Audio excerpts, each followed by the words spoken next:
Hello everyone, and welcome back to the channel. In today's video, I am going to teach you how to open a PayPal account in China. So, without further ado, let's begin.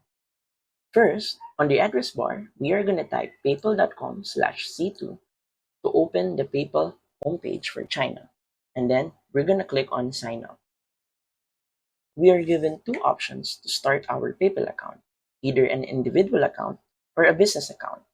Choose whatever it is that you need and then click on Next. We're going to select a country or region, and for this case, we're going to click on China.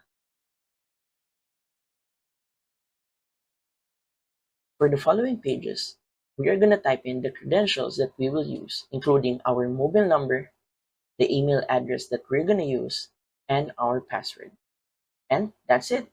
So, if you find this video helpful, please don't forget to like, share, and subscribe for more helpful video tutorials.